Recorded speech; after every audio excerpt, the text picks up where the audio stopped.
सदाशिवसमारम्भां शङ्कराचार्यमध्यमाम् अस्मदाचार्यपर्यन्तां वन्दे गुरुपरम्परां श्रुतिस्मृतिपुराणानाम् आलयं करुणालयं नमामि भगवत्पादं शङ्करं लोकशङ्करं शङ्करं शङ्कराचार्यं केशवं बादरायणं सूत्रभाष्यकृतौ वन्दे भगवन्तौ पुनः पुनः ईश्वरो गुरुरात्मेति मूर्तिभेदविभागिने व्योमवद्व्याप्तदेहाय दक्षिणामूर्तये नमः।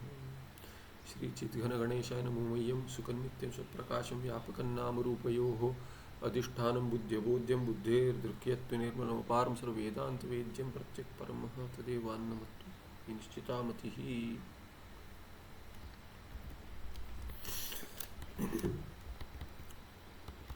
तो पिछले पाठ में हमने मूल में देखा था, अभी टिप्पण रह गया। ये टिप्पण है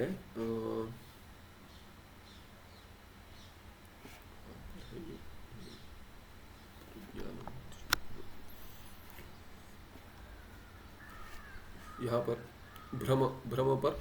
तो कहते देहेंद्रिय, पहला वाला देखा था हमने, दूसरा देखना था, दूसरा टिप्पण देखना था। दूसरा टिप्पण है सत्य ज्ञान अनंत स्वरूपम भवति, ब्रह्म सत्य ज्ञान अनंत स्वरूपम भवति इति ज्ञानम परोक्ष ज्ञानम इत्युच्यते। तो ब्रह्म कैसा है, परोक्ष और अपरोक्ष ज्ञान का विवरण कर रहे, विस्तार कर रहे। उसमें कहते हैं कि पहले परोक्ष ज्ञान होता है, वो क्या है, अस्ति या भवति के रूप में होता है, और जो अस्मि या भवामी के रूप में होगा, ब्रह्म अस्मि ब्रह्म भवामी अहम, वो ज्ञान होगा अपरोक्ष। तो यहाँ पे मुझसे भिन्न कोई ब्रह्म है, कोई वस्तु है, ऐसे ये ज्ञान जो होता है उसको परोक्ष ज्ञान कहते हैं। तो उसमें जो अनंत है उस पर टिप्पण है, कहते देश काल वस्तु भी यस्य अंतः न भवति, अंतः माने परिच्छेद, देश से काल से वस्तु से जिसका परिच्छेद नहीं होता, जो परिच्छिन्न नहीं होता, देश से काल से वस्तु से, ये हमने बहुत बार देखा है। किंतु सर्वदेश सर्वकाल सर्ववस्तुषु च व्याप्य यद वर्तते तद अनंतम। तो किसको अनंत कहते हैं, जिसका अंत नहीं है। अंत किसमें होता है, जब भी हम समझते कि अंत कह दिया, इसका अंत हो गया, तो सोचते काल में अंत हो गया। तो ये तो सामान्यतः पता है सबको कि काल में किसी का अंत होता है, देह का अंत काल में होगा। थिंग्स विदर अवे इन टाइम कहते हैं। तो काल में नहीं टिकता कुछ, पर देश में भी परिच्छेद होता है, वस्तु में भी परिच्छेद होता है। तो अनंत शब्द से केवल काल परिच्छेद का निषेध नहीं करते, माने अविद्यमानः अंतो यस्य ब्रह्मण तद ब्रह्म अनंतम ब्रह्म। तो ये जो नंज बहुरी कर दिया, उससे अंत का निषेध किया, तो केवल काल का निषेध नहीं किया, काल में अंत का निषेध नहीं किया, किंतु देश में भी, क्योंकि सर्वव्यापक तत्व है, वो सब जगह है। सब जगह माने क्या कि काल और देश, ये सब इसकी कल्पना भी ब्रह्म में ही है। तो इसीलिए देश में भी परिच्छिन्न नहीं है। जैसे एक घट यहाँ पर है, दूसरी जगह नहीं है, एक मनुष्य यहाँ पर है, दूसरी जगह नहीं है, और एक समय पर है, दूसरे समय पर होगा नहीं होगा। फिर वस्तु, अगर घट है तो घट पट नहीं है, तो वस्तु में भी परिच्छेद है। मनुष्य है, मनुष्य भगवान नहीं है, गाय नहीं है, इत्यादि ऐसे वस्तु परिच्छेद भी होगा। तो वो ब्रह्म में नहीं है, क्योंकि ब्रह्म ही सभी वस्तुओं के रूप में प्रतीत हो रहा है। इसीलिए ब्रह्म में वस्तु परिच्छेद भी नहीं है। ब्रह्म सर्वव्यापक होने से देश परिच्छेद भी नहीं है, और सर्वकाल में भी होने से काल परिच्छेद नहीं है, तो उसको अनंत कहते हैं। तो किंतु सर्वदेश सर्वकाल सर्ववस्तुषु च व्याप्य वर्तते। तो व्यापक भी क्या देश में नहीं है, वो व्यापक है, माने काल में भी व्यापक है और वस्तु में भी व्यापक है। उस ब्रह्म को अनंत कहते हैं, तद अनंतम। और फिर और क्या पर्यायवाची शब्द बोलते, विभू भी कहते हैं, भूमा भी कहते हैं, इति च उच्यते। तो अनंत, विभु और भूमा, ये सब क्या है, पर्यायवाची शब्द है। अत्र अनंतम ब्रह्म इत्युक्त्या आनंदम आनंद रूपम ब्रह्म इति अर्थात सिद्ध्यति। तो अनंत है, सत्यम ज्ञानम अनंतम ब्रह्म, पर आप तो स्वरूप लक्षण में सच्चिदानंद भी कहते हो, सच्चित और आनंद। तो सत्य तो चलिए सदैव सत्यम, सत्य और सत्य में कोई अंतर नहीं है। और ज्ञान जो है वो चैतन्य रूप है, तो इसलिए चैतन्य चित्त और ज्ञान में अंतर नहीं है। पर अनंत और आनंद में तो अंतर है। आप आनंद कह देते हो ब्रह्म का स्वरूप, और यहाँ अनंत कहा गया है।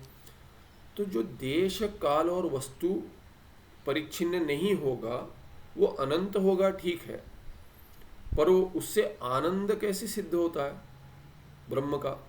तो कहते हैं अत्र अनंतम ब्रह्म इति उक्त्या आनंद रूपम ब्रह्म अर्थ इति अर्थात सिद्ध्यति। उसका अर्थ यही होगा, अगर अनंत होगा तो आनंद होगा ही होगा। कैसे अर्थात सिद्ध्यति? अर्थात सिद्ध्यति माने अर्थापत्ति प्रमाण ही है। अगर आनंद नहीं होता तो अनंत नहीं कहते, अंत होता। जैसे भी आनंद किस में है? कोई विषय में है। मुझे कोई प्रिय है, कोई वस्तु प्रिय है, मुझसे भिन्न कुछ प्रिय है, तभी उस वस्तु से, विषय से मुझे आनंद मिलता है। तो कोई विषय मुझसे भिन्न पहले होना पड़ेगा, तब जाकर मैं उसमें आनंद ढूंढूंगा। और आनंद में क्यों ढूंढता हूं? क्योंकि मैं सोचता हूं ये विषय अगर मेरे पास होगा तो मुझ में आनंद होगा। आनंद की प्राप्ति विषय से होगी, अगर ऐसी कल्पना है। बहुतों को होती है, सबको होती है कि ये विषय नहीं तो कोई विषय और, अगर ये हो जाए तो मुझे आनंद मिलेगा। ये वस्तु परिच्छेद जो है वो दुख का साधन होता है, माने दुख का कारण होता है।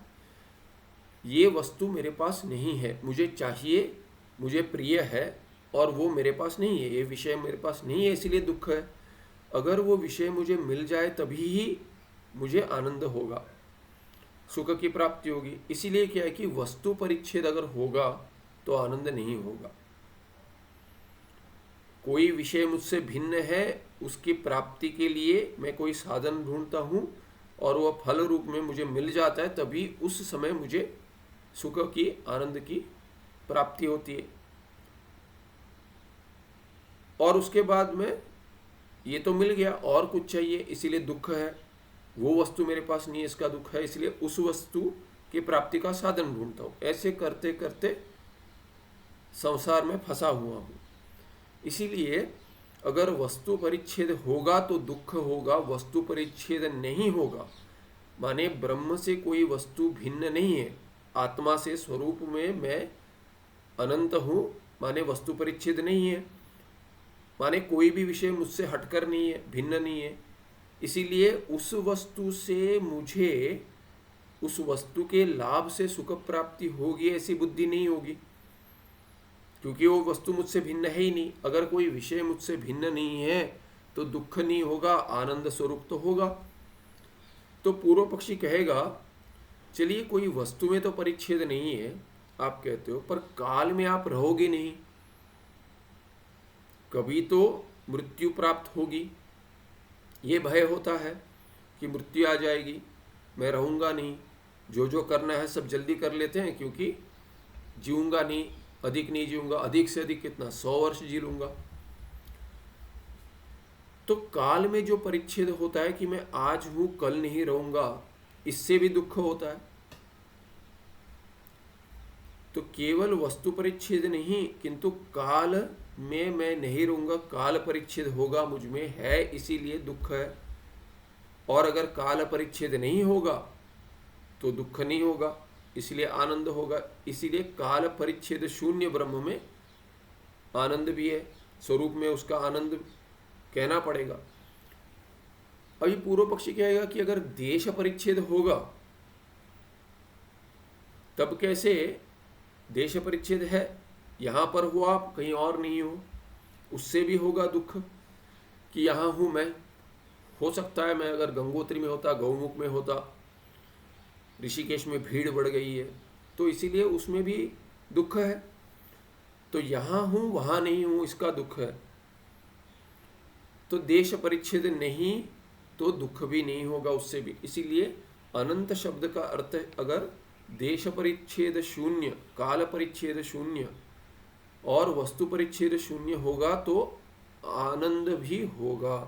इसीलिए कहते हैं अत्र अनंतम ब्रह्म इत्युक्त्या आनंद रूपम ब्रह्म इति अर्थात सिद्ध्यति, अर्थ से सिद्ध होगा। अयमेव अर्थ छांदोग्य सप्तमाध्याये नारदाय सनत कुमारेण उपदिष्टः। तो कहते हैं यही अर्थ, यही जो है कि अनंत होगा तो आनंद होगा, ये नारद मुनि को सनत कुमार ने पढ़ाया था। और ये कहाँ आता है? 7वें अध्याय में आता है छांदोग्य उपनिषद के।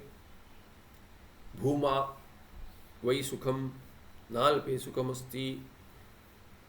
तो भूमा सुख, भूमा भूमा माने अनंत, यहाँ पे कह दिया अनंत विभू भूमा, ये सब पर्यायवाची शब्द है। तो भूमा ही सुख है, अल्पे सुखम नास्ति। कुछ कम होगा, अल्प होगा, उसमें सुख नहीं है, संपूर्णता में ही सुख है। इसीलिए जब भी सुख ढूंढता है कोई, अपनी संपूर्णता ढूंढता है कि मैं पूर्ण हो जाऊं। जाया में स्यात्, बृहदारण्यक में होता है कि मैं अकेला हूं, एकाकी। इसीलिए अभी भी तो क्या कहते हैं कि जब भी हिरण्यगर्भ, प्रथम जीव कहते हैं हिरण्यगर्भ, भगवान ईश्वर हिरण्यगर्भ के रूप में जो सूक्ष्म शरीर अभिमानी है समष्टि में, उनका जन्म कहते हैं, पहले उनका जन्म हुआ, अभिव्यक्ति हुई, जन्म माने कि ऐसा अहंकार आ गया कि मैं अंतःकरण के साथ जुड़ गया हूं, मिथ्या तादात्म्य संबंध हो गया। तभी क्या हो कि अरे मैं अकेला हूं, और क्या हो, एकाकी न रमते, अकेले हूं इसीलिए सुख नहीं है, ऐसे सोचता है, और कोई चाहिए। तो जाया में स्यात्, पत्नी होती तो अच्छा होता, फिर पुत्र पुत्रियां होती तो अच्छा होता, ऐसे करते करते जाया। इसीलिए जो हिरण्यगर्भ में संकल्प है वही हम मनुष्य में है, क्योंकि हिरण्यगर्भ ही फिर स्थूल शरीर के साथ जुड़कर विराट कहलाते हैं।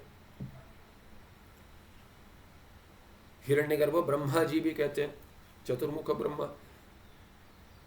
पितामह कहते हैं, उसी में पितामह कहते हैं, पिता भी कहते हैं बृहदारण्यक में। तो वही उन्होंने जो सृष्टि की, अपने संकल्प मात्र से सृष्टि की।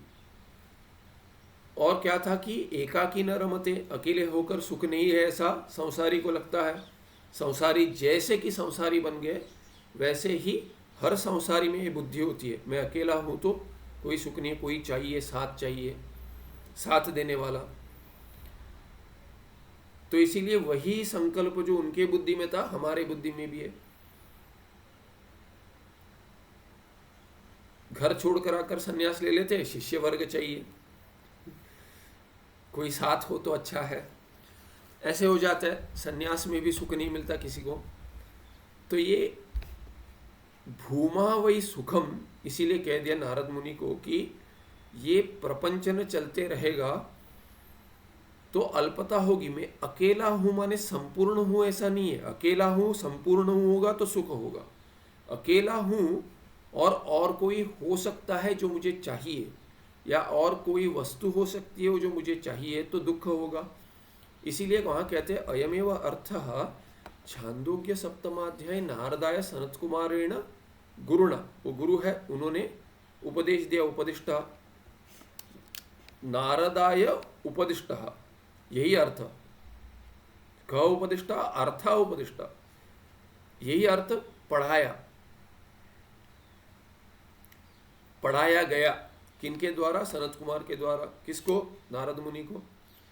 कहा? यो वै भूमा तत्सुखम नाल्पे सुखम अस्ति, भूमा एव सुखम भूमात्वेव विजिज्ञासितव्य इति, भूमानं भगवो विजिज्ञासे इति।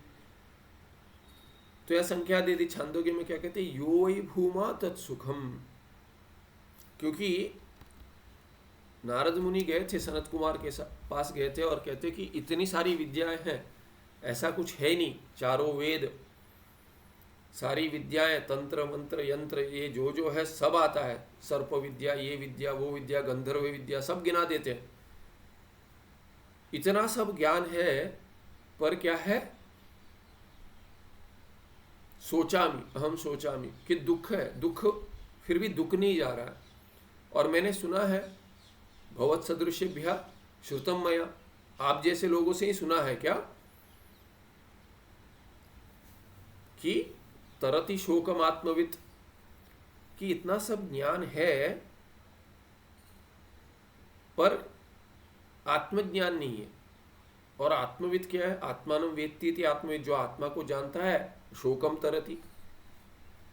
आप जैसे महानुभाव से मैंने सुना है, माने क्या, मुझमें आत्मज्ञान नहीं है, अभी मुझे आत्मज्ञान की प्राप्ति नहीं हुई है, इतना ज्ञान है फिर भी आत्मज्ञान नहीं है, तो इसका कुछ लाभ नहीं है, ऐसे दिखा रहा है, व्यर्थ हो गया सब। तो तरति शोकम आत्मविद, भगवान एवं माम शोकस्य पारम तरतु, कि मुझे शोक के पार ले जाइए आप, क्योंकि आपके पास आत्मज्ञान है। तो तभी वो पढ़ाना शुरू करते, आप जो इतना सब जानते हो ये सब शब्द राशि है, ज्ञान नहीं है उसका आपके पास। कहते यो वही भूमा, जो भूमा है माने अनंत जो है, तत्सुखम, वही सुख है, वो सुख है, वही सुख है नहीं किया, पर वही कह दिया, जो भूमा है वो सुख है। अल्पे सुखम नास्ति, अल्प में कि ये विषय मिल जाए, वो विषय मिल जाए, जाया मिल जाए, पति मिल जाए, पुत्र मिल जाए, पत्नी मिल जाए, धन मिल जाए, गाड़ी मिल जाए, बंगला मिल जाए, कहीं भिन्न देश मिल जाए, इसकी प्राप्ति हो जाए उसकी, ये सब अल्प है। थोड़ा थोड़ा थोड़ा थोड़ा इकट्ठा करेंगे, ढेर बढ़ जाएगा, पर संपूर्ण कभी नहीं होगा। अल्प जोड़ जोड़ कर तो संपूर्ण कभी नहीं होगा, संपूर्ण माने अनंत नहीं होगा। कितना भी अंत वाले अगर आप जोड़ते रहोगे तो उसमें अनंत नहीं होगा। Any number of finites put together can not make an infinite. तो वही है कि अल्पे सुखम नास्ति, क्योंकि इतना अल्प है, कितना भी प्राप्त कर लो अल्प ही रहेगा, संपूर्ण हो ही नहीं पाएगा, तो अल्पे सुखम नास्ति।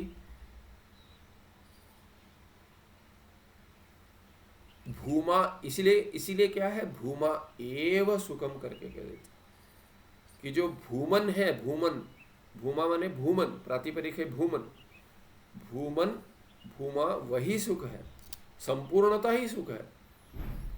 भूमा त्वेव विजिज्ञासितव्य, इसीलिए क्या है कि ये भूमा क्या है उस पर चिंतन करो, वही चिंतन योग्य है।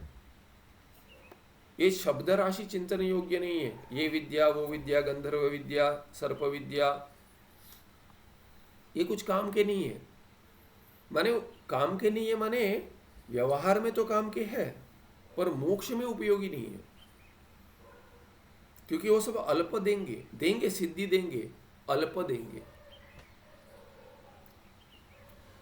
जैसे ये नहीं कह सकते कि पुत्र का कोई पुत्र पुत्री इत्यादि कहते, तो पुत्र जाया में शायद साधन है पुत्र के लिए, तो पति पत्नी दोनों होंगे तो पुत्र हो सकता है, इसीलिए साधन है, तो जाया भी साधन है, साधन कह दिया। मैं करता हूं, मेरे साथ कोई सहकर्त्री चाहिए, तब जाकर मैं याग कर पाऊंगा, ऐसे बृहदारण्यक में आता है पहले अध्याय में। तो जाया में स्यात्, क्यों, मैं कर्म करूं, उससे कुछ प्राप्ति होगी स्वर्गलोक इत्यादि की। पुत्र प्राप्ति होगी तो पुत्र साधन है, किसके लिए, यह लोक ये लोक के लिए। पुत्रेण मनुष्यलोकः जय्यः, कि पुत्र से मनुष्यलोक का जय करेंगे, प्राप्ति करेंगे। मनुष्यलोक में जो जो साधन है पुत्र के द्वारा मैं जीऊंगा, ऐसे होगा, फिर भी अल्प ही होगा, प्राप्ति तो होगी, ऐसा नहीं कि कुछ नहीं मिलेगा, व्यावहारिक साधन है। फिर क्या है कि कर्मणा पितृलोक, कर्म से पितृलोक, का जय होगा, जय्यः करके अनुवृत्ति आती है, मंत्र में अनुवृत्ति करनी है कि कर्म करूंगा, वैदिक कर्म करूंगा, स्मार्थ कर्म करूंगा तो क्या होगा, पितृलोक की प्राप्ति होगी, उस पर जय करूंगा, विजय करूंगा। फिर विद्यया देवलोकः जय्यः, विद्या से, विद्या माने वहां पे उपासन अर्थ में, उपासन से क्या है, कर्म के साथ उपासन करूंगा तो क्या होगा, देवलोक की प्राप्ति होगी, देवता बनूंगा, अधिक सुख मिलेगा। यहाँ जितना सुख मिलेगा, यहाँ तो सुख है, प्राणी लोक में जितना सुख है उससे भी अधिक मनुष्य लोक में सुख है, मनुष्य लोक से अधिक सुख पितृलोक में, पितृलोक से अधिक ब्रह्मलोक में, देवता लोक में, स्वर्ग में इत्यादि में सुख है। इसीलिए जितना ऊपर जाऊं उतना अधिक सुख है, उतना अधिक काल जीऊंगा तो काल परिच्छेद जैसे कि नहीं होगा वैसे लगेगा, देश परिच्छेद नहीं होगा ऐसा लगेगा, वस्तु परिच्छेद नहीं होगा ऐसा लगेगा, पर होगा, आपेक्षिक अनंत्य होगा, अनंत नहीं है। इसीलिए क्या है कि अल्पे सुखम नास्ति, वो सब भी अल्प ही है। भूमा एव सुखम, भूमा तो एव विजिज्ञासित हुए, इसीलिए कि चिंतन करने का योग्य क्या है, वही है, भूमा ही है। इति भूमानम भगवो विजिज्ञासे इति, इसलिए विजिज्ञासितव्यः कि भूमा विजिज्ञासितव्यः, कर्तव्यत्वेन चिंतनीयम इत्यर्थः। कर्तव्य है हमारा कि भूमा पूर्णता पे चिंतन करें। तब क्या कहते हैं, नारद मुनि कहते हैं भूमानम भगव, हे भगव, हे भगव भूमानम विजिज्ञासे, कि मैं जिज्ञासा करता हूं, विशेष रूप से जिज्ञासा, विपूर्वक जिज्ञासा, और जिज्ञासा क्या है, ज्ञातुम इच्छा। फिर उसके बाद तव्य जोड़ दिया, यहाँ पे, यहाँ तव्य जोड़ दिया, यहाँ पे विजिज्ञासे, विजिज्ञास, ज्ञास धातु को, जिज्ञास धातु को वि उपसर्ग जोड़ दिया, विजिज्ञासे, तो कहते हैं अहम विजिज्ञासे, मैं जिज्ञासा करता हूँ विशेष रूप से। किसकी जिज्ञासा करता हूँ, भूमा की, भूमानम विजिज्ञासे इति, ऐसे नारद मुनि कहते हैं।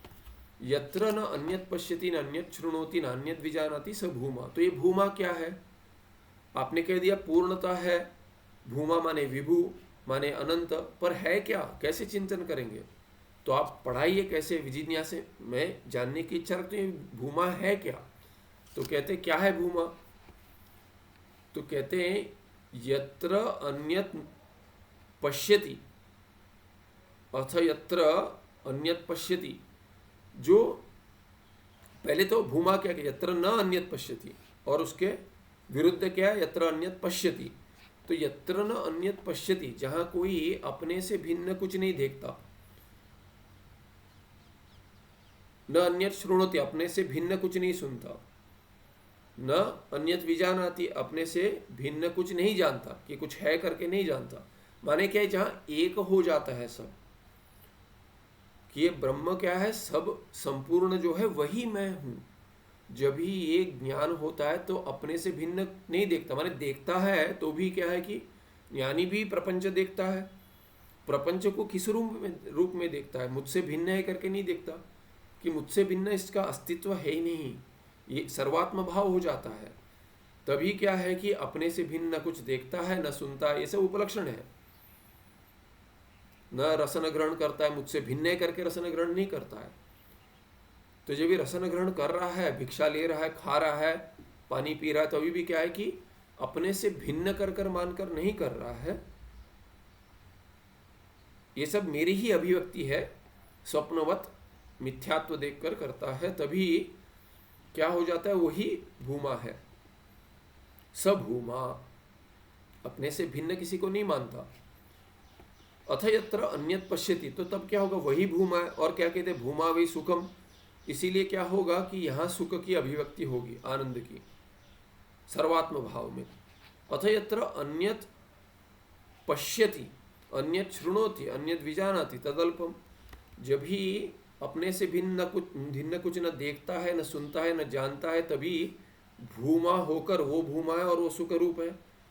तो जब भी अन्य देखेगा अपने से, अन्यत्वेन देखेगा, अच्छा ये भिन्न है, मुझसे भिन्न है, तो राग द्वेष होगा, ये चाहिए ये नहीं चाहिए, तब क्या होगा, दुख होगा, अल्पत्व हो जाएगा और दुख होगा। इसीलिए कहते हैं अपने से भिन्न अगर देखेगा, सुनेगा और जानेगा तो वो अल्प है, अल्प है तो अल्पे सुखम नास्ति, दुख होगा। सुखम नास्ति माने दुखम अस्ति, सुखम नास्ति, जब सुख नहीं है तो अपने से भिन्न होकर आत्मा से दूर हो गया, आत्मा से दूर हो गया, अपने से ही दूर हो गया, अपना स्वरूप सुख रूप है, आनंद है। इसीलिए अपने से ही अगर दूर हो गया तो दुख होगा, अंतःकरण में दुख की वृत्ति होगी, क्योंकि अपने स्वरूप से अंतःकरण दूर चला गया, अपने में नहीं है।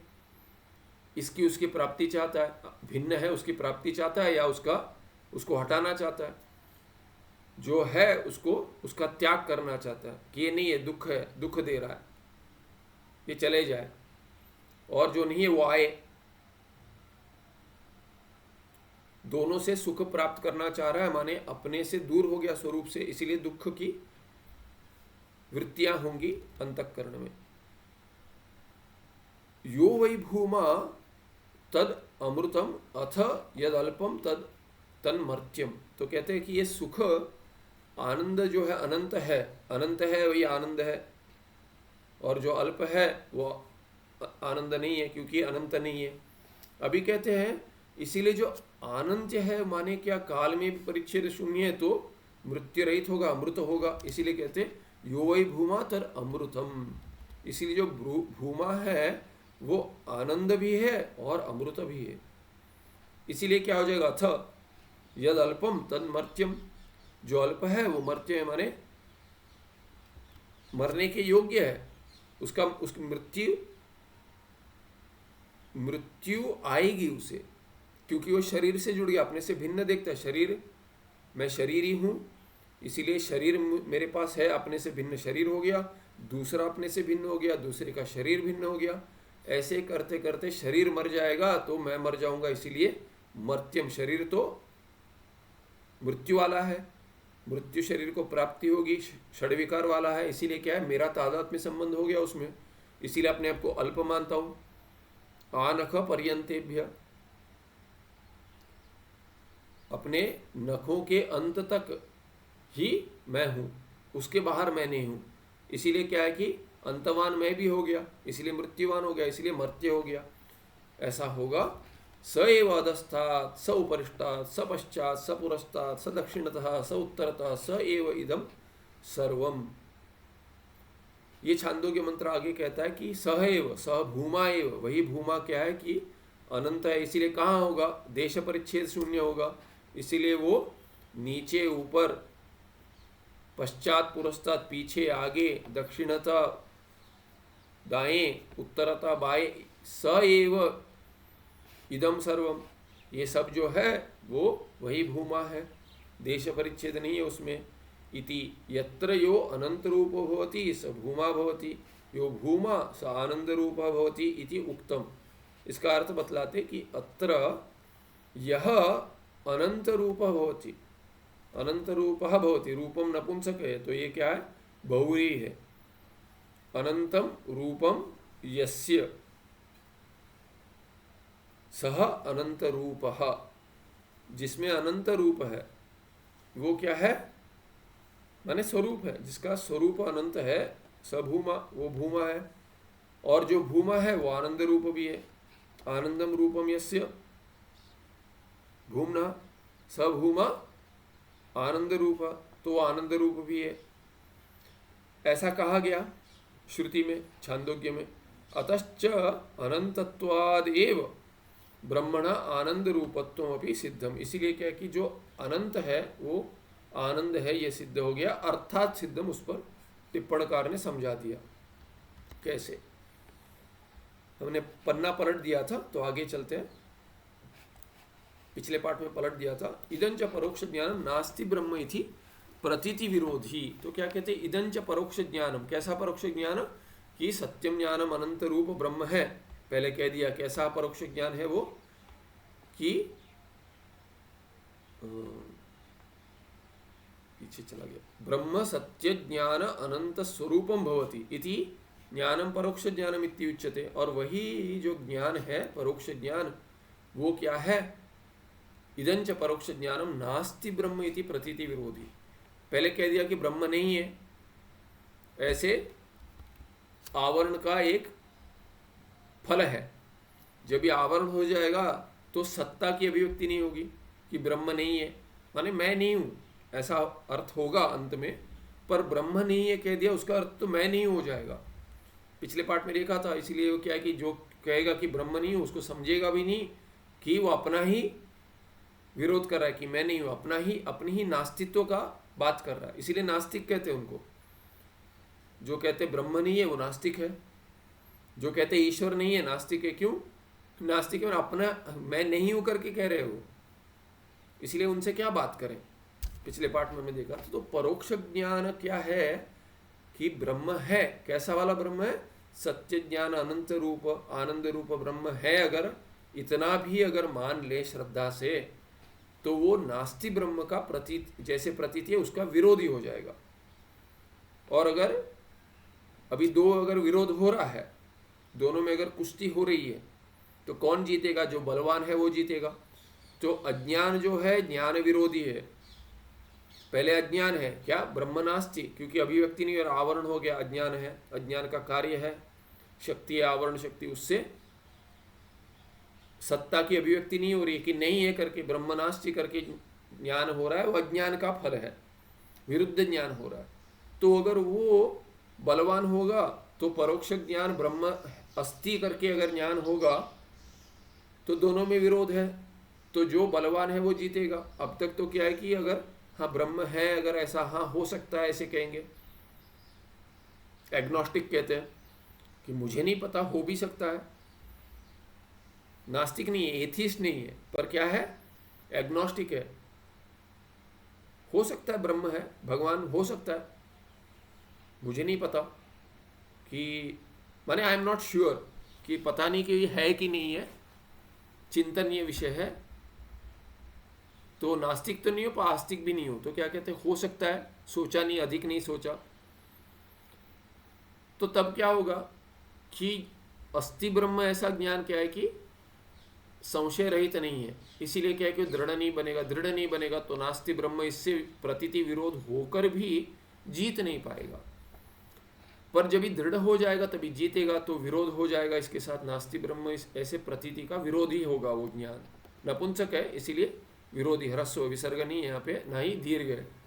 विरोध अस्य अस्ति विरोधी, प्रतीति विरोधी, ऐसे प्रतीति का विरोधी है नास्ति ब्रह्म का। न तो अन्यस्य कस्यचिदपि विरोधी। पर ये ज्ञान जो है ब्रह्म अस्ति वो और किसी अज्ञान का विरोध नहीं करेगा, केवल इस अज्ञान का करेगा कि ब्रह्म नहीं है। उससे मोक्ष नहीं मिलेगा, क्योंकि वो मैं ब्रह्म नहीं हूं ऐसा जो अज्ञान है, भान नहीं हो रहा कि मैं ब्रह्म हूं करके भान नहीं होगा। शास्त्र में ईश्वर की चर्चा है, हाँ ईश्वर है, वो ईश्वर मैं हूं करके ज्ञान नहीं है, तभी वैसा अज्ञान तो नहीं हटाएगा। इसलिए उसे मोक्ष तो नहीं होगा, पर परोक्ष ज्ञान होगा। तो कहते अहम ब्रह्म इति दृढ़तर निर्विचिकित्सा परोक्ष ज्ञानंतु निर्विचिकित्सा अपरोक्ष ज्ञान है ये। तो ये दृढ़तर निर्विचिकित्सा अपरोक्ष ज्ञान जो है कैसा वाला? अहम ब्रह्म, ये अपरोक्ष ज्ञान है, क्योंकि अहम ब्रह्म के साथ अस्मि जोड़ेंगे। अहम ब्रह्म अस्मि भवामि, तो मैं ब्रह्म हूं, ये अपरोक्ष ज्ञान है। वो दृढ़तर जब ही होगा वैसा वाला ज्ञान जो है सकलस्य अविद्या तत्कार्यस्य विरोधी। तो ये परोक्ष ज्ञान ब्रह्म अस्ति, सत्यम ज्ञानम अनंतम आनंद रूपम ब्रह्म अस्ति, ये ज्ञान तो केवल नास्ति ब्रह्म का विरोधी होगा, उससे मोक्ष मुक्ति नहीं मिलेगी।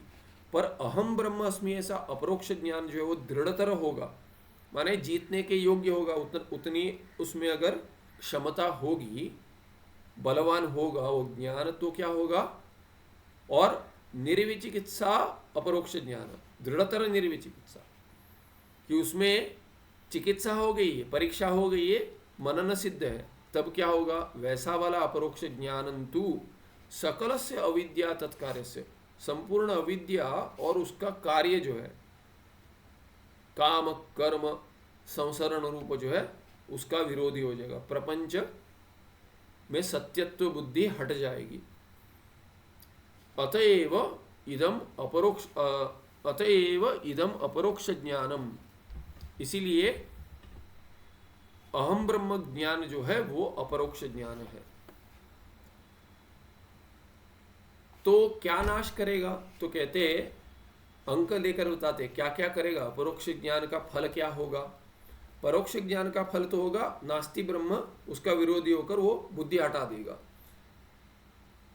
माने नास्तिक नहीं रहोगे आप, उसके बाद आप आस्तिक बन जाओगे, कहते हैं कि ऐसा ब्रह्म है, ब्रह्म अस्तित्ववादी बन जाएंगे तो आस्तिक हो जाएंगे।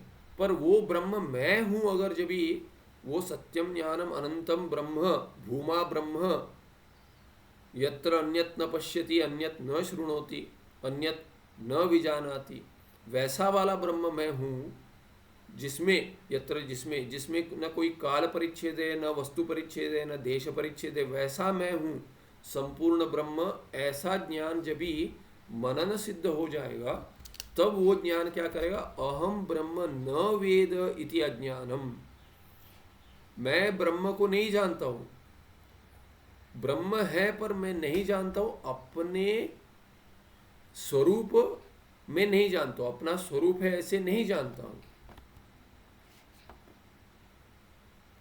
और ब्रह्म न वेद, कि मैं ब्रह्म होगा, है, अस्ति, ब्रह्म अस्ति, इसका अर्थ ये नहीं कि मैं जानता हूं। देखिए घट अस्ति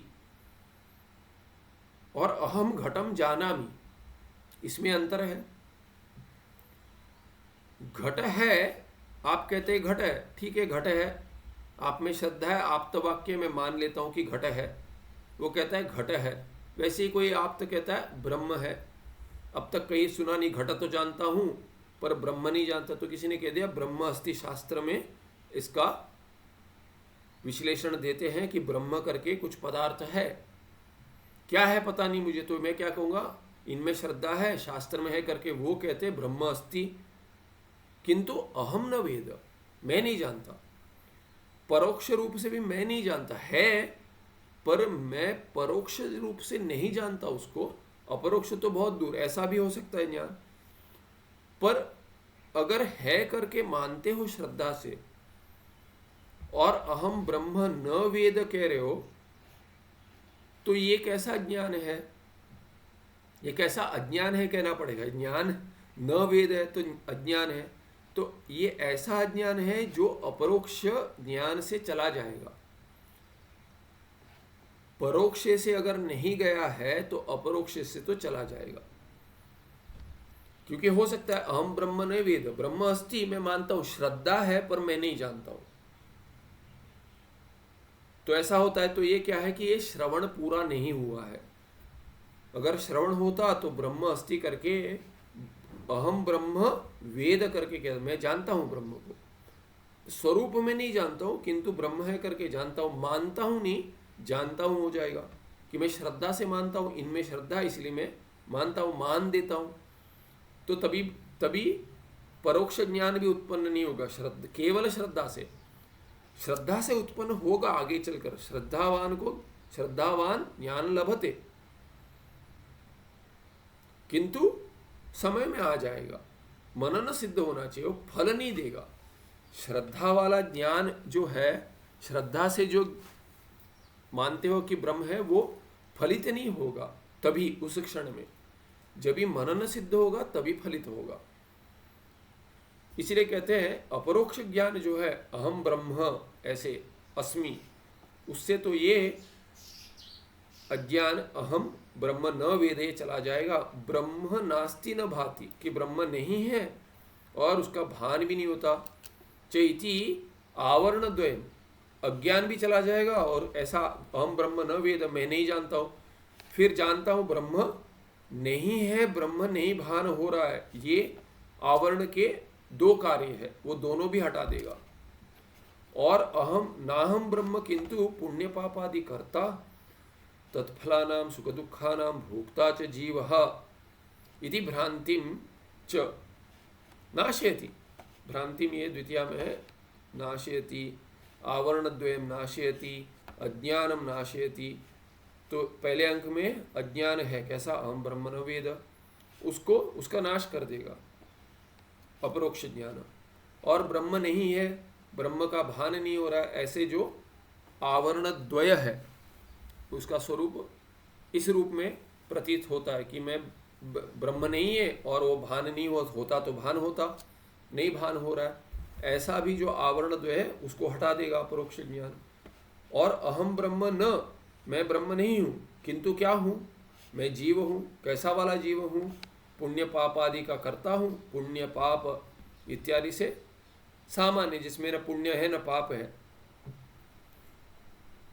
कि आप भोजन कर रहे हो, निषिद्ध कुछ खा नहीं रहे हो, और शास्त्र नहीं कहता कि ये खाओ, आयुर्वेद कह देता कि ये खाओ, अगर ये चाहिए, ये रोग है, उसके निवारण के लिए ये खाओ। किंतु वेद में कोई तात्पर्य नहीं है, वेद का कोई विषय ही नहीं है कि आप भोजन करो। क्या आप भोजन नहीं करो उसमें निषेध है, पर विधि नहीं है कि भोजन करो। भोजन तो भूख लगी तो कर ही लेगा, उसमें जो अच्छा लगता है वो खा ही लेगा, तो उससे को तो पुण्य नहीं मिलेगा।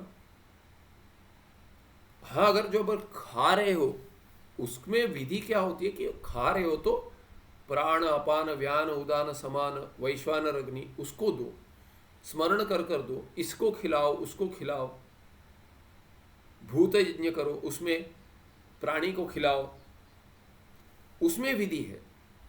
किंतु भोजन करो उसमें तो कोई विधि नहीं है। तो आदि पद में क्या आ जाएगा, वो भोजन आ जाएगा, जो सामान्य जीव कोई तो कर ही लेगा वैसे। तो इसलिए पुण्य पाप और सामान्य जो है ना, जिसमें ना पुण्य और पाप है, उदासीन होकर खा लेगा या कर्म करेगा कोई भी, जिसमें कोई भी कर्म करता है उसमें ना पुण्य होगा ना पाप होगा, तो वैसे कर्म जुड़ जाएंगे। उसका मैं करता हूं, ब्रह्म नहीं हूं किंतु क्या हूं, मैं करता हूं। और सुख दुख का भोक्ता हूं, सुख दुखानाम भोक्ता, ऐसा वाला जीव हूं। भोक्ता च जीव, ऐसा मैं जीव हूं। ये क्या है, इति भ्रांति, ये भ्रांति है। और इस भ्रांति को हटा, इति भ्रांतिम नाशयति, इति भ्रांतिम च इति एतावंतम अविद्या समूहम नाशयति। तो ये अविद्या का समूह है, तीन दिखा दिए, अविद्या का समूह है। एतावंतम कैसा समूह है अविद्या का, कि मैं ब्रह्म को नहीं जानता, ब्रह्म नहीं है और उसका भान नहीं हो रहा है, और मैं ब्रह्म नहीं हूं किंतु कर्ता भोक्ता जीव हूं। ये अविद्या का समूह है, इसका समूल नाश कर देगा, कार्य नहीं होगा फिर ऐसे। इसीलिए कह दिया सकलस्य अविद्या तत्कार्य से विरोधी, उसका नाश कर देगा। ये हो गया 194। 195 में कहते हैं 195 में भ्रांति नाश स्वरूपम। आप कह रहे भ्रांति का नाश होगा, ऐसे भ्रांति के नाश का स्वरूप क्या है, तो वो बतला रहे हैं, मई जनन मरणादि भाव विकारो नास्ति। मैं कर्ता भोक्ता हूं, ये जो अविद्या समूह में है, और मैं ब्रह्म नहीं हूं, भान नहीं हो रहा उसका, मैं नहीं जानता हूं ब्रह्म को, अपने आप में नहीं, अपने आप के अपने रूप में नहीं जानता हूं, मैं हूं करके नहीं जानता हूं ब्रह्म को। ऐसे जो अविद्या समूह में प्रवेश कर गया है भ्रांति, ऐसे जो भ्रांति त्रय है, वस्तुतः ये सब भ्रांति ही है। इसको भ्रांति नहीं कह दिया इन्होंने कि पहले जो अंक है उनको, उसको भ्रांति नहीं किया, कहा कि ब्रह्म नहीं जानता हूं करके भ्रांति नहीं है, ब्रह्म नहीं है भान नहीं हो रहा, ये भी भ्रांति नहीं है, पर ब्रह्म मैं नहीं हूं कर्ता भोगता हूं, ये तो भ्रांति है। इतना भ्रांति कह दिया, पर ये तीनों के साथ भी जोड़ सकते हैं। इति भ्रांति, अगर मैं आत्मा हूं, अपने आप को नहीं जानता हूं, कह सकता हूं क्या? नहीं कह सकता मैं। तो इसीलिए जो अपने आप को अपने स्वरूप में नहीं मानता कि मैं ऐसा हूं, पर शरीर के साथ जुड़कर, शरीर, अंतःकरण, बुद्धि इत्यादि धर्मों के साथ जुड़कर वैसे धर्म अपने आप में अध्यस्त कर लेता है, उनका अध्यास कर लेता है, और वैसे गुण वाले धर्मी के साथ जुड़ जाता है कि मैं वो हूं, मनुष्य हूं, पुरुष हूं, स्त्री हूं। तो यही कर्ता भोक्ता रूप में प्रतीत होगा उसके बाद आकर, आगे चलकर। तो वो सब भ्रांति ही है। क्यों हो रही है? क्योंकि जो जैसे अभी व्यवहार में भी मैं अगर अपने आप को पुरुष मानता हूं, तो मैं ये नहीं कह सकता कि मैं पुरुष को नहीं जानता, अपने आप को नहीं जानता, नहीं कह सकता। मैं अगर कहता हूं कि मैं इंजीनियर हूं, तो मैं इंजीनियर के रूप में अपने आप को नहीं जानता, ये नहीं कह सकता हूं। तो इसीलिए जो स्वरूप में कुछ समझता है कि मैं ये हूं और नहीं जानता हूं अपने आप को, ये तो भ्रांति होगी। तो जो कर्ता भोक्ता वस्तुतः है ही नहीं, जो ब्रह्म को नहीं जानता कह रहा है किंतु है ब्रह्म, ब्रह्म होते हुए कहता है मैं ब्रह्म को नहीं जानता, और ब्रह्म होते हुए कहता है ब्रह्म नहीं है, और ब्रह्म का ही भान हो रहा है, चैतन्य का भान हो रहा है, वो सब ब्रह्म ही है। क्योंकि जब भी कह दिया कि सत्यम ब्रह्म चिद चैतन्यम ब्रह्म, सद ब्रह्म चिद ब्रह्म, चिद ब्रह्म कह दिया तो चैतन्य जहां जहां है वो सब ब्रह्म है। लक्षण वाक्य का अर्थ यही हुआ। शक्कर मीठा है ऐसा कहते हैं, तो अर्थ क्या है कि जहां जहां मिठास है वहां सब शक्कर है, भले ही शक्कर दिख नहीं रहा है पर है, यही लक्षण वाक्य है। तो अगर ब्रह्म सत चित और आनंद है, तो जहां जहां सत्ता है वो सब ब्रह्म की सत्ता है। तो अगर घट दिख रहा है, घट है, तो कैसे ब्रह्म नास्ति कह देंगे? क्योंकि ब्रह्म सतरूप है। घट घटो अस्ति, घटोस्ति किंतु ब्रह्म नास्ति कह देंगे तो उसमें दोष है। क्यों? भ्रांति है। क्यों भ्रांति है?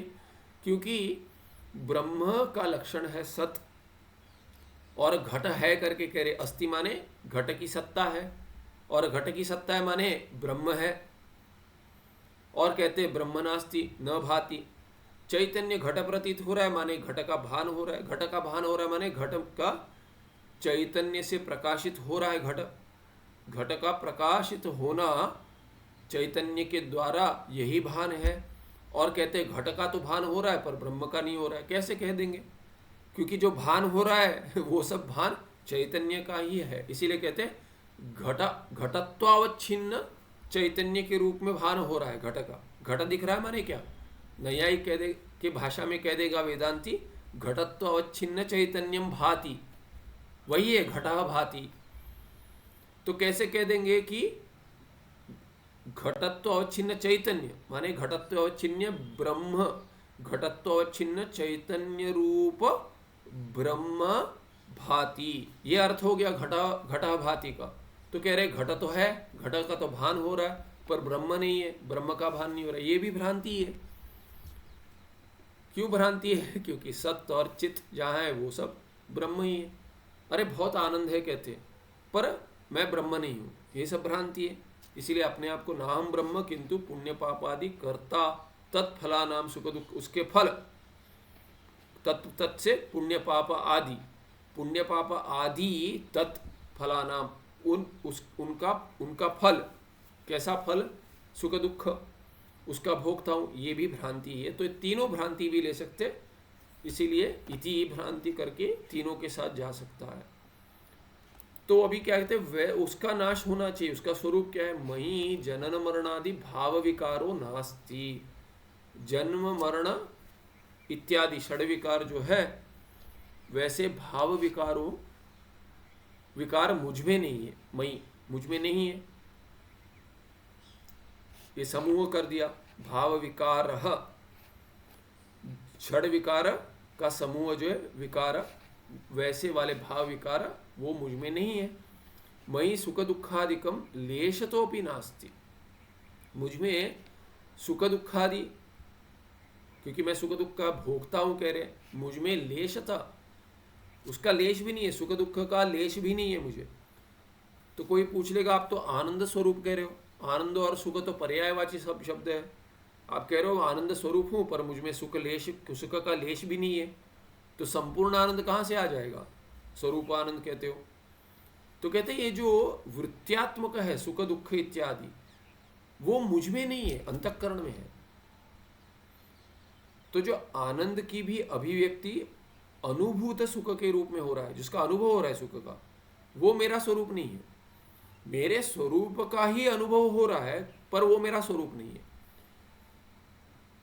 क्योंकि अगर अनुभव कर रहे हैं तो वो भिन्नत्व ने अनुभव कर रहे हैं कि ये मुझसे भिन्न है, कि अनुपश्चात हो गया, कि कुछ हो गया, माने क्या कि सुख का, मेरे स्वरूप सुख का अंतःकरण में अनुपश्चात कुछ प्रतिबिंब हो गया और उस प्रतिबिंब रूप सुख का मैं अनुभव कर रहा हूँ, तो वो तो मुझ में वस्तुतः है नहीं, मुझ में वो प्रतिबिंबित सुख नहीं है, मुझ में तो बिंब सुख है, माने मैं ही बिंब सुख रूप हूँ, मुझ में जो अनुभूत सुख है वो नहीं है। इसीलिए सुख दुख का लेश भी नहीं है, माने जो अनुभव कर सकते वैसा नहीं है, अनुभव करने के योग्य है ही नहीं वो। मेरा स्वरूप सुख तो अनुभव सुख के योग्य ही नहीं, इसलिए उसको आनंद शब्द से कह रहे थे, जो अनुभव करने के योग्य नहीं है पर अनुभव होगा।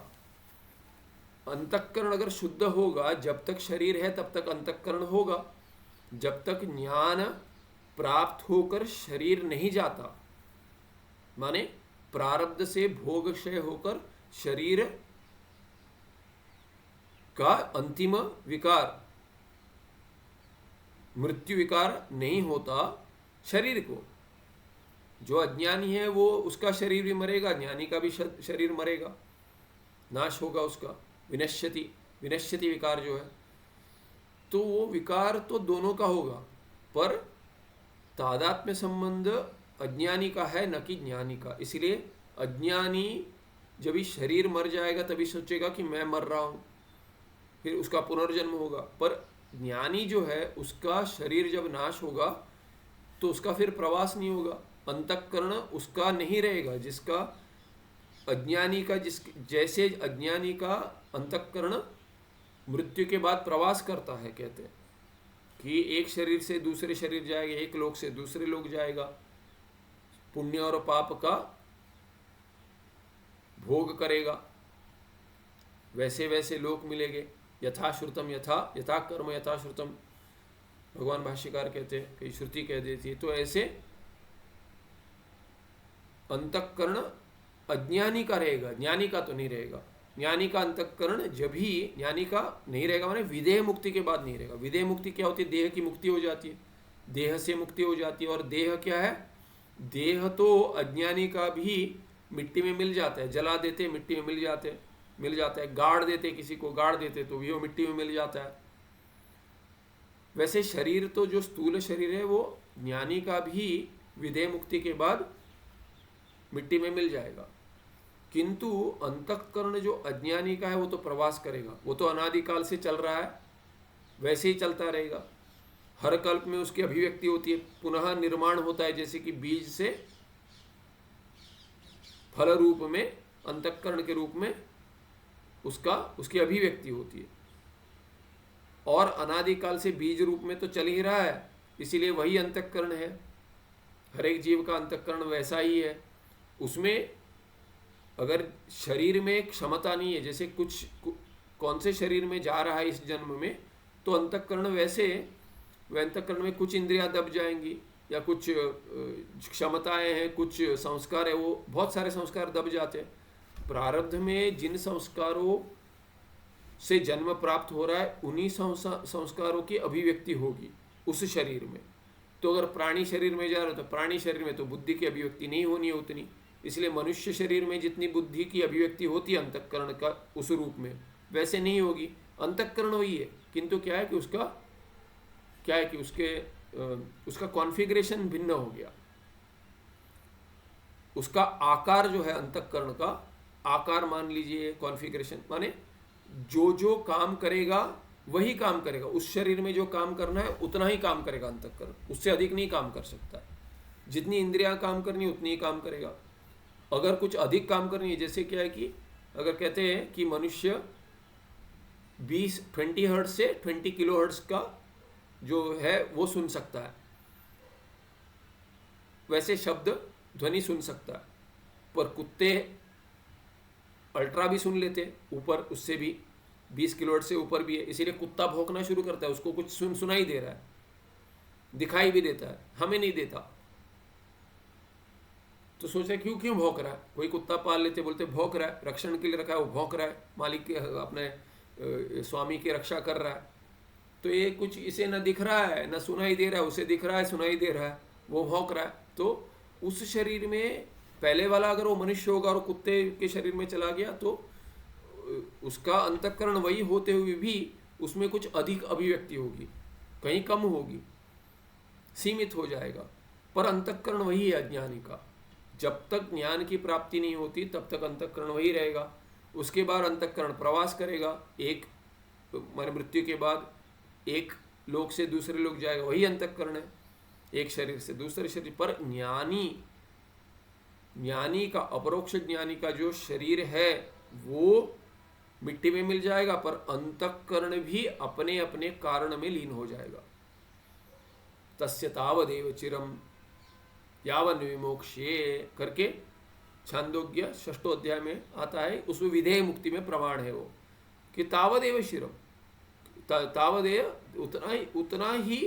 उतनी ही देर है, तावदेव कि जब तक प्रारब्ध है तब तक शरीर रहेगा, और ज्ञानी का प्रारब्ध समाप्त हो गया, शरीर का नाश हो जाएगा, अंतःकरण अपने कारण में लीन हो जाएगा, इंद्रिया अपने कारण में लीन हो जाएगा। वैसे कर कर अंतःकरण का भी अंतिम नाश हो जाएगा, बीज अवस्था नहीं, संपूर्ण नाश हो जाएगा। तो ज्ञानी शुद्ध चैतन्य स्वरूप में रहेगा उसके बाद। तो इसीलिए क्या है कि सुख दुखादि लेशता भी नास्ति, अंतःकरण में सुख की भी अभिव्यक्ति नहीं होगी,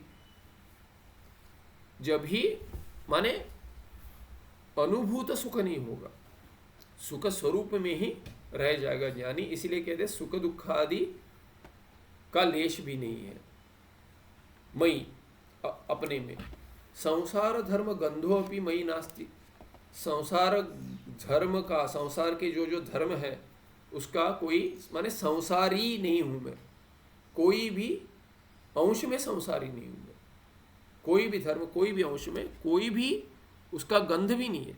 अंग्रेजी में कहते नॉट इवन अ विफ, कि थोड़ा भी अंश नहीं है संसार के धर्म का मुझ में। नास्ति किंतु अहम जन्मादि विकार शून्य कूटस्थ एव अस्मि, मैं क्या हूँ, जन्मादि विकार शून्य हूँ और कूटस्थ हूँ। कूटवत्तिष्ठ माने मुझ में कोई परिणाम है ही नहीं, ना कभी हुआ है, ना हो रहा है, ना हो सकता है, संभावना ही नहीं है। इति एवं आत्मनि सर्व अनर्थानां निषेधः एव भ्रांति नाश स्वरूपम इति अवधेयम। इति अवधेयम ऐसा समझना चाहिए। क्या समझना चाहिए? कि भ्रांति नाश का स्वरूप ऐसा है, समझना चाहिए। अंत में कह दिया कि सर्व अनर्थानाम निषेध इति एवं, इस प्रकार से ज्ञान ऐसे जब होगा तो भ्रांति का नाश भी होगा, क्योंकि भ्रांति अज्ञान का कार्य है, ज्ञान अज्ञान का नाश करेगा। अपरोक्ष ज्ञान तो अपरोक्ष अज्ञान जो है उसका नाश कर देगा, और अपरोक्ष कार्य जो है वो भी चला जाएगा, परोक्ष कार्य भी चला जाएगा। माने अपरोक्ष जो लग रहा था कि अपरोक्षतया लग रहा था कि अनुभव हो रहा है कि मैं संसारी हूँ, वो अपरोक्ष अनुभव है उसका, वो चला जाएगा, भ्रांति है, हट जाएगा। इसीलिए क्या कहते हैं, किंतु अहम जन्मादि विकार शून्य जो कूटस्थ है वही हूँ। और इति एवं आत्मनि सर्व अनर्थानम, ये सब अनर्थ ही है, क्योंकि अगर मैं जन्म मरण विकार वाला हूँ, ऐसे अगर भ्रम होगा, ऐसी भ्रांति होगी तो अनर्थ प्राप्ति होगी। क्या अनर्थ होगा? जन्म मरण आदि प्राप्त होते रहेगा, लोक प्राप्ति होते रहेगी, संसरण होते रहेगा। और अगर मैं ऐसा भ्रम लेकर चलूँगा कि सुख दुख आदि का लेश भी अगर मुझ में है तो क्या हो जाएगा, सुख दुख आदि प्राप्त होते रहेगा। भिन्नता रहेगी, भेद रहेगा कि सुख दुख मुझ में है तो ये सुख दुख किससे प्राप्त हुआ, वो मुझसे भिन्न है, और उसमें या तो राग होगा या द्वेष होगा, ऐसे चलते रहेगा। संसार धर्म है ये सब। और कोई भी संसार धर्म अगर मुझ में रह जाएगा तो मैं संसार ही बनकर रहूँगा, और यही अनर्थ है। संसारी बनूंगा तो यही अनर्थ है। इसलिए सर्व अनर्थानाम निषेध हो जाएगा। आत्मा में यही भ्रांति का स्वरूप है। अत्र च कूटस्थे जन्म निषेधात् सर्व अनर्थापि निषिद्धा एव भवन्ति। कूटस्थे, कूटस्थे कुत्र, कस्मिन कूटस्थे, मयि, मैं जो कूटस्थ रूप हूँ जिसमें कोई विकार नहीं है, उसमें जन्म निषेधात् सर्व अनर्थापि निषिद्धा एव भवन्ति। अगर जन्म ही नहीं है तो क्या कहते हैं, इसमें इतना सब कह दिया, क्या क्या चला जाएगा, कैसे कैसे भ्रांति है, पर क्या कहते हैं जो जन्म जनन जो पहला विकार है, प्रथम विकार, अस्थि जायते कह देते, पर अस्थि जो है वो अस्थि जनन के बाद होगा। जन्म पहला विकार है, अस्थि विकार नहीं है। अस्थि जो विकार है वो पहला विकार नहीं है। जन्म होगा तब जाकर व्यवहार होगा, ये है। अगर देवदत्त का जन्म नहीं हुआ तो व्यवहार कर पाएंगे? देवदत्ता है, नहीं कर पाएंगे। माने व्यवहार योग्यता अस्तित्व जो है वो अस्थि विकार में है, क्योंकि जो स्वरूप अस्थि है सत, वो तो उसके पहले, वो तो विकार नहीं, वो तो स्वरूप है। तो अस्थि विकार जो है, अस्थि जायते इत्यादि विकार जो है, उसमें अस्थि पहले कहते, पर वो है विकार दूसरा, हो जन्म पहला विकार है, इसलिए कहते जनन या जन्म। जन्म विकार, जन्म निषेधात, जन्म का अगर निषेध कर देंगे तो जन्म के बाद मरण तक जो षड्विकार सब आते, जन्म अस्थि जायते विपरिणमते वर्धते, वर्धते विपरिणमते अपक्षीयते नश्यति, ये सब जो 6 विकार है, अगर जन्म नहीं हुआ तो अस्तित्व विकार नहीं होगा कि ये इसका शरीर है करके व्यवहार नहीं होगा, तो अस्तित्व वाला विकार, माने जन्म के बाद अस्तित्व ये है ऐसा विकार नहीं होगा। संसरण होना ऐसा विकार नहीं होगा। वर्धते विकार नहीं होगा। अगर जन्म ही नहीं हुआ तो किसकी वृद्धि होगी? देवदत्त का जन्म हुआ है, वो अगर वो है तब जाकर अस्तित्व, माने उसका जुड़ जाना, शरीर के साथ जुड़ जाकर फिर उसके बाद व्यवहार होता है कि मैं हूँ, अस्तित्व विकार कहेंगे उसको। उसके बाद क्या है कि वर्धते, अरे देवदत्त का जन्म हो गया और 1 वर्ष हो गया, देखिए अभी पहले तो रोज सुख होगा माता पिता को, रोज कहेंगे अरे देखो आएंगे लोग तो रोज उसका रोज मिठाई बटेगी कि पुत्र का जन्म हुआ है, पुत्री का जन्म हुआ है। फिर कुछ इसके बाद 1 महीना, फिर दूसरे महीने में 1 महीना हो गया करके बर्थडे मनाएंगे, 1 महीना हो गया आज, दूसरा महीना हो गया, तीसरा हो गया, ऐसे करते करते फिर 1 वर्ष 2 वर्ष करते करते षष्ठाब्दी पूर्ति चलेगी, भीमरथ होगा, चलते रहेगा ऐसे सब। तो ये क्या है कि जन्म होगा तब जाकर अस्तित्व और वृद्धि होगी ना, वर्धते विकार का होगा। फिर विपरिणते, परिणाम भी जो हो रहा है जन्म हुआ तब जाकर होगा। ऐसे कहते कि फिर अपक्ष क्या होगा, बूढ़ापा आ रहा है, रोग आ रहे हैं, ये सब कब होगा? जब भी जन्म हुआ उसी का होगा, और मरण भी उसी को होगा जिसको जन्म हुआ। इसीलिए कहते हैं आगे भी जो सुख दुख किसको होगा? जिसका जन्म हुआ उसको होगा। और संसार धर्म का, संसारी धर्म किस में होगा? जिसका जन्म हुआ उसमें होगा। इसीलिए कहते हैं, इतना क्यों कह देते हैं? केवल अपने में कूटस्थ में जन्म निषेध ही कर लेंगे, उसी से तो सर्व अनर्थ का भी निषेध हो जाएगा। क्यों?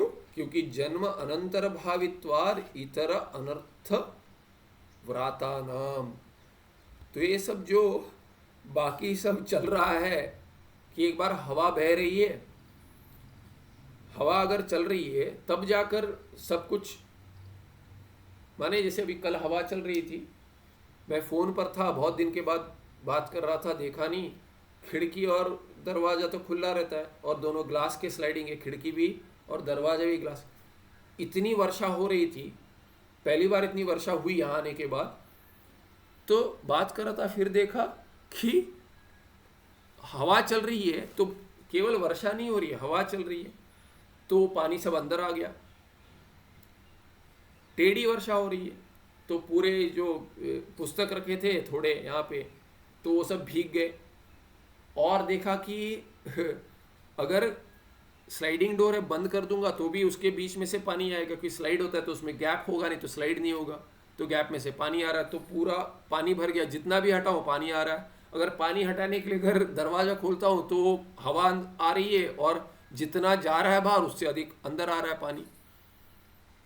तो ये क्या है कि जब ये हवा चलती है तब जाकर सब आते रहता है। तो यहाँ वो कहते हैं, इसीलिए क्या कहते हैं, जो अनर्थ का व्रात है कि अनर्थ आते रहता है ये, तो व्रात का अर्थ ऐसा भी होता है कि अनर्थ की हवा चल रही है करके अर्थ भी ले सकते हैं। तो क्या कहते हैं, ये सब कब होगा, जन्म होगा तभी, जन्म वाले हवा चलेगी तब जाकर बाकी सब विकार आ जाएंगे। वैसे भी समझ सकते हैं कि तो क्या कहते हैं, जन्म के निषेध से सभी हो जाए, क्योंकि अगर हवा ही नहीं चलेगी तो वर्षा होगी तो भी अंदर आएगा क्या, नहीं आएगा।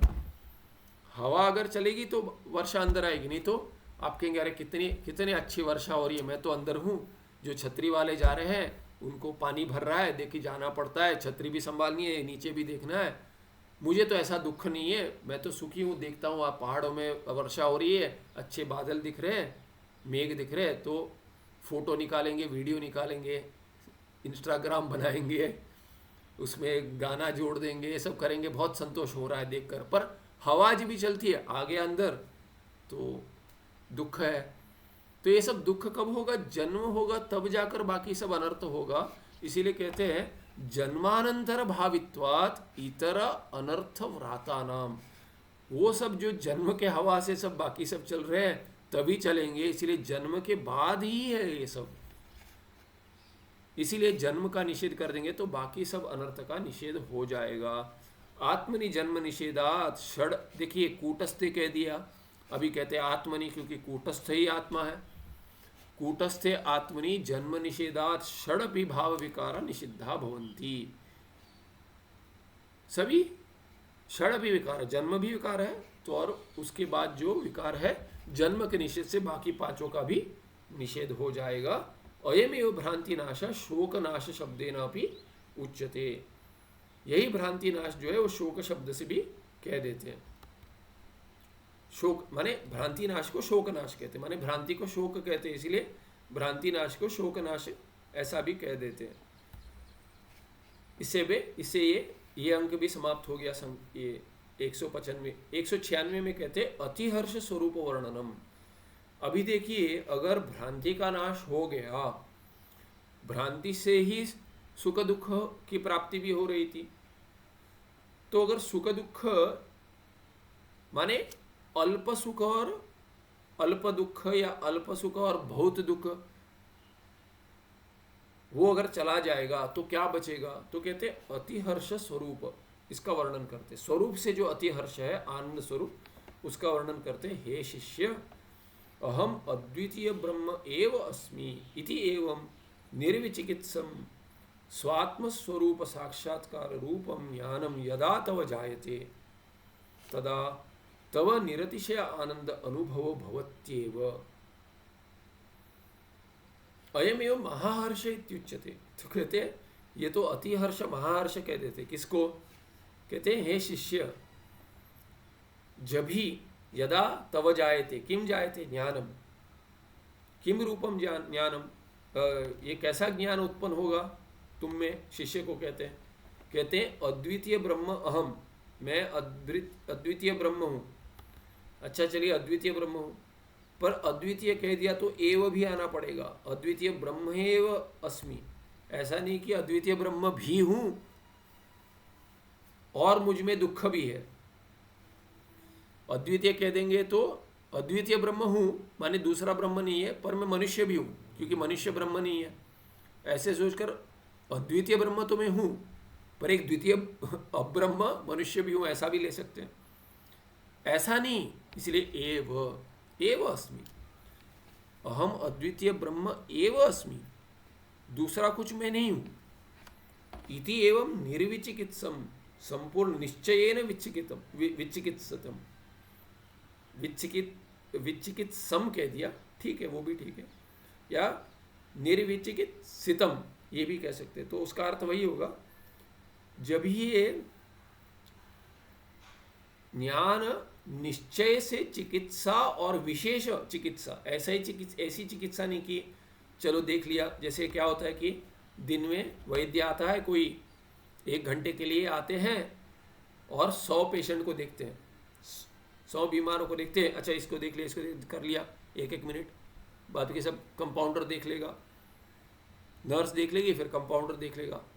ऐसा नहीं, अपने रोग का निवारण करना है। संसार रोग तो ऐसे 1 घंटे में नहीं करना है, सतत करते रहना है। इसीलिए कहते हैं जो विशेष रूप से चिकित्सा जिसकी की है और निश्चय से निर्णय हो गया है, निर का निश्चय और वी जो है उसका अर्थ विशेष लेंगे। ऐसे चिकित्सा के बाद जो ज्ञान उत्पन्न होगा स्वात्म स्वरूप साक्षात्कार रूप हो जाएगा। फिर वो अपने स्वरूप का साक्षात्कार वैसे रूप में जो ज्ञान जब ही तुझ में उत्पन्न होगा, तदा तब क्या होगा, तव निरतिशय आनंद अनुभव भवत्येव। क्यों? क्योंकि शरीर है। वही कह रहा था कि विधेय मुक्ति तो नहीं हुई, इसको जीवन मुक्ति कहेंगे। तो तभी क्या हो जाएगा कि अंतःकरण स्वच्छ होगा, अंतःकरण में अद्वितीय ज्ञान होगा। माने अंतःकरण में सत्यता बुद्धि नहीं होगी, पर अंतःकरण तो होगा। जब तक शरीर है तब तक अंतःकरण भी होगा।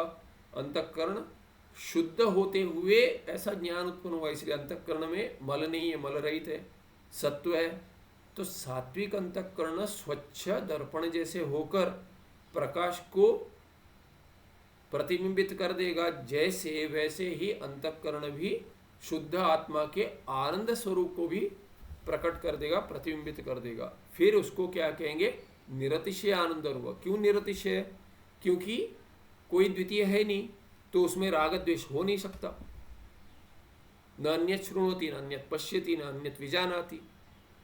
भूमा अल्प नहीं है, राग द्वेष नहीं होगा तो दुख का कारण नहीं है। और राग द्वेष, राग देखिए, द्वेष नहीं है तो दुख का कारण नहीं है, राग नहीं है तो भी दुख का कारण नहीं। क्योंकि राग होगा और मुझसे भिन्न है और वो मुझे मिला नहीं, मुझे प्रिय है, तो थोड़ा आनंद होगा। अगर दिख गया तो आनंद होगा, मिला नहीं तो दुख ही होगा। इसीलिए क्या है कि राग द्वेष दोनों दुख का कारण बनेंगे। और क्या कहते हैं, अगर प्राप्त भी हो गया तो अल्पत्वेन प्राप्त होगा, संपूर्ण प्राप्ति नहीं होगी। इसीलिए क्या है, निरतिशय आनंद कह दिया। सुख जो प्राप्त होगा वो भी अल्प ही होगा, पर जब भी अंतःकरण शुद्ध होगा, राग द्वेष नहीं होगा, अपने से भिन्न कुछ नहीं मानेगा, तब क्या होगा, अपने से दूर जाने के लिए कोई हेतु ही नहीं होगा, तब अपने में ही रहेगा, निधिध्यासन हो जाएगा, नितराम स्थिति हो जाएगी, निष्ठा हो जाएगी। निष्ठा माने क्या, नितराम स्थिति।ष्ठा धातु का की अर्थ हैष्ठा गति निवृत्त, गति निवृत्त हो जाएगी, कोई गति नहीं रहेगी, माने कर्म नहीं रहेगा। उपासना करेगा, नहीं करेगा, माने उपासना इस रूप से कुछ प्राप्त होगा ऐसे उपासना नहीं करेगा। कर्तव्य कर्म में कर दे, सन्यासी नहीं है तो कर्म और ये कर दे उपासना, पर कुछ प्राप्त होगा करके नहीं करेगा, कुछ आशा से नहीं करेगा। इसीलिए क्या है, और अपने से भिन्न है मानकर भी नहीं करेगा, अहंग्रह करेगा कि ये मैं ही हूँ। उपासना नहीं कहेंगे उसको, वस्तुतः ज्ञान में ही उसको। इसलिए क्या है, गति निवृत्त हो, मन में भी गति नहीं होगी, अंतःकरण बुद्धि में गति नहीं होगी। इसलिए क्या हो कि उसका निषेध हो जाएगा, गति निवृत्त हो, निवृत्ति हो जाएगी।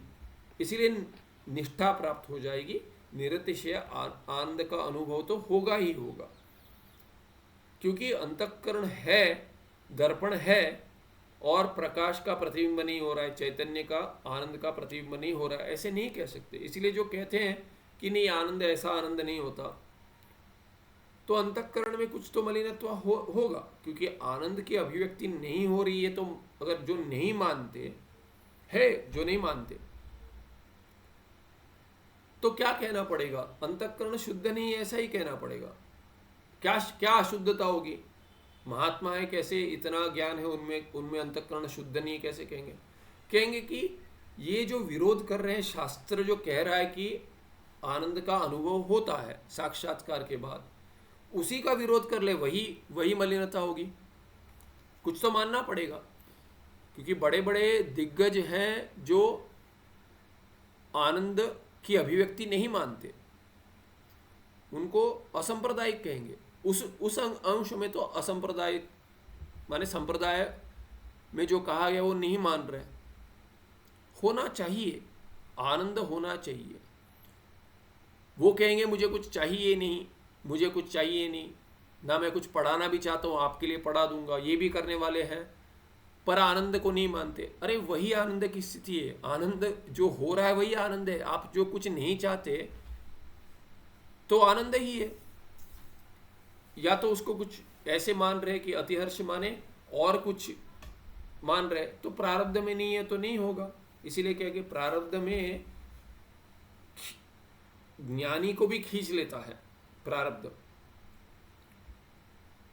शरीर खींच ले, शरीर में दुख, शरीर के माध्यम से दुख उत्पन्न होगा। इसीलिए जीवन मुक्ति विवेक में भगवान विद्यारण्यचार्य कहते हैं कि उनको समाधि अभ्यास करना चाहिए अगर आनंद चाहते हैं तो। अगर ऐसे दुख के साथ भी उनमें कोई माने ज्ञान नहीं हट रहा है और ऐसे कुछ ठीक है, हो रहा है दुख तो हो रहा है, मैं नहीं हूं, मुझ में दुख नहीं, अगर मानते हैं और उससे भी चल जाता है तो ठीक है, नहीं लगा है समाधि, अभ्यास न करें, ठीक है। ज्ञान स्थिर है तो ठीक है, अगर स्थिर नहीं रह रहा है तो करें, क्योंकि मनोनाश नहीं होगा। माने मन में बाकी वृत्तियां बनते रहेंगी, आत्मवृत्ति ही नहीं बनेगी, ब्रह्माकार वृत्ति बनते नहीं रहेगी, बाकी वृत्तियां भी बनेगी तो अपने वृत्ति से हट गए तो भी दुख होगा। चल रहा है तो ठीक है, नहीं चल रहा है तो समाधि अभ्यास करे, निधिध्यासन का अभ्यास करे करके भगवान पंचदशीकार कहते हैं। पंचदशीकार जीवन मुक्ति में कहते हैं, तो क्यों जीवन मुक्ति विवेक को भी जीवन मुक्ति विवेक में कहते हैं। जीवन मुक्ति विवेक को 16वां अध्याय माना गया, पंचदशी के बाद का 16वां अध्याय मानते हैं संप्रदाय में। अयमेव महाहर्ष इति उच्यते। महाहर्ष क्यों कहा, तो उसमें 1 नंबर टिप्पणी है, कहते हैं महाहर्ष रूप अयम आनंद पंचदश्याम तृप्ति। देखिए पंचदशी भी आ गई। महाहर्ष रूप अयम आनंद पंचदश्याम तृप्ति दीपे विद्यारण्य मुनि भी निरंकुशा तृप्ति इति व्यपदिष्टा। तो ये महाहर्ष जो रूप जो आनंद है, यही आनंद ज्ञानी का निधिध्यासन रूप में जो उसके बाद जो प्राप्त होता है वो तृप्ति दीप प्रकरण में कहा है।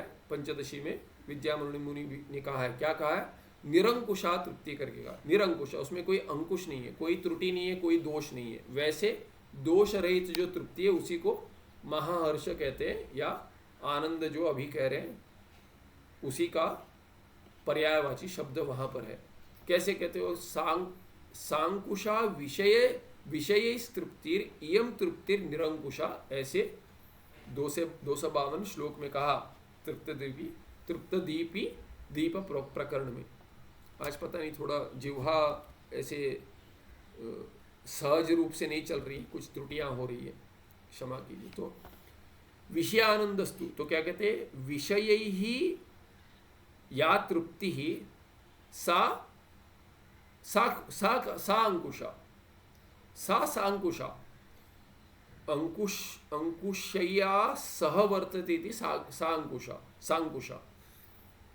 तो जो विषय से प्राप्त होती है तृप्ति, या तृप्ति ही विषय ही प्राप्यते, वो तृप्ति क्या होगी, वो सांकुशा होगी। सांकुशा क्यों होगी, अंकुश माने दोष, सो सह, तो ये सह बहुरी है, अंकुशया सह वर्तते थी सांकुशा, वैसे वाले तृप्ति, सांकुशा का तृप्ति ही।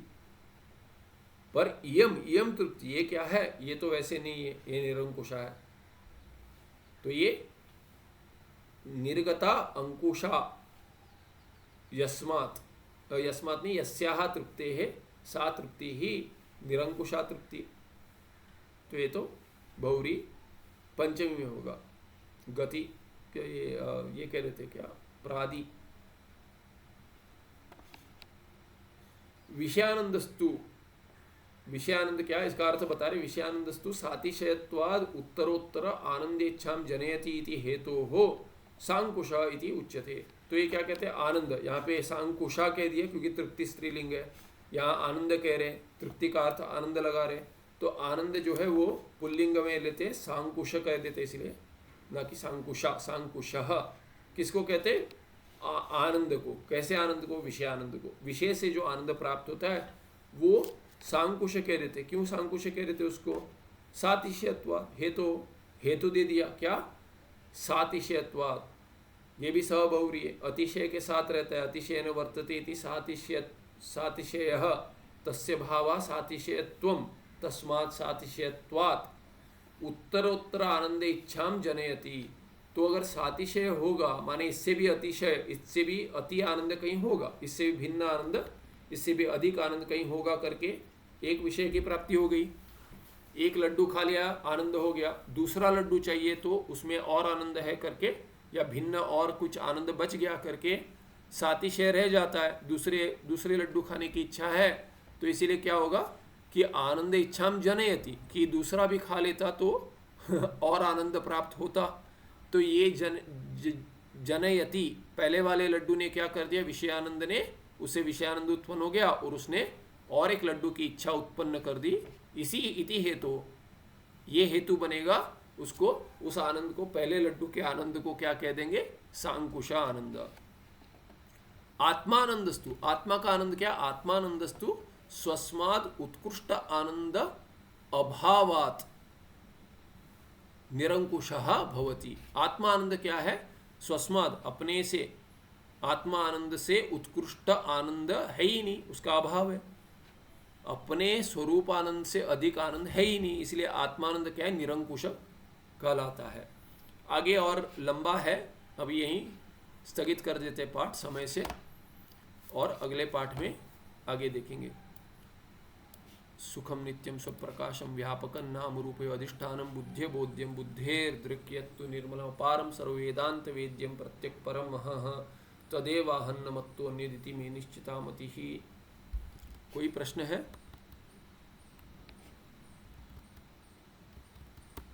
नहीं, ठीक है, अगले पाठ में मिलते हैं। नमस्ते, धन्यवाद।